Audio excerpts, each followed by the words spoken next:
মাথায় টুপি আর হাতে কাগজ, যে কাগজে লেখা জীবনের শেষ সনদ। তিনি মালয়েশিয়া প্রবাসী আব্দুস সাত্তারের ছোট ভাই। 22 বছর আগে বড় ভাই গিয়েছিলেন প্রবাসে। সেদিন হযরত শাহজালাল আন্তর্জাতিক বিমানবন্দরে বড় ভাইকে বিদায় জানিয়েছিলেন হাসি মুখে। কিন্তু সেই ভাইয়ের হাসি মুখটা আর দেখা হবে না কোনোদিন। যখন গাড়িতে তোলা হচ্ছিল বড় ভাইয়ের কফিনবন্দি নিথর দেহ, তখন অশ্রুসিক্ত নয়নে কাঁদছিলেন ছোট ভাই। এভাবে প্রতিনিয়ত হযরত শাহজালাল আন্তর্জাতিক বিমানবন্দরের 8 নম্বর গেটে দিয়ে আসছে 25 থেকে 30টি করে প্রবাসীদের নিথর দেহ। এমন হাজারো প্রবাসীদের জীবনের গল্পগুলো এসে জমা হয় শাহজালাল বিমানবন্দরে। গত 32 বছরে বিভিন্ন দেশ থেকে এসেছে 56,000 প্রবাসীর কফিনবন্দি নিথর দেহ।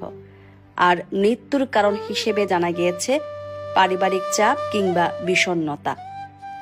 একজন প্রবাসী যখন বিদেশে যান, তখন পরিবারের সুখের কথা চিন্তা করে দিন রাত হাড় ভাঙা পরিশ্রম করে টাকা পাঠান পরিবারের কাছে। কিন্তু সেই পরিবারও একটা সময় মুখ ফিরিয়ে নেয়। এমন হাজারো চিত্র প্রবাসীদের শোক গাথা জীবনের সঙ্গে মিলিয়ে গিয়েছে।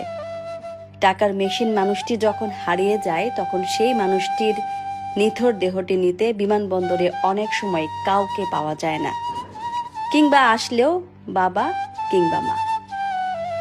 পৃথিবীর মায়া ত্যাগ করা মানুষটি তখনও হয়তো কফিনের মধ্যে খুঁজে চলেছে প্রিয় মানুষটিকে।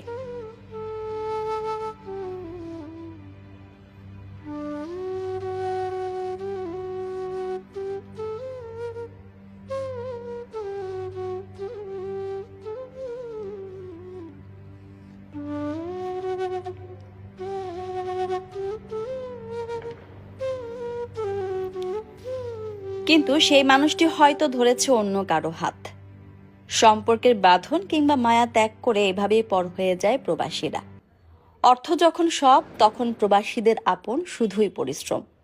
তাদের সঙ্গী হয় একাকিত্ব কিংবা নিথর দেহ। এভাবেই টাকার মেশিনগুলো হারিয়ে এক সময় অচল হয়ে যায় যন্ত্রগুলো।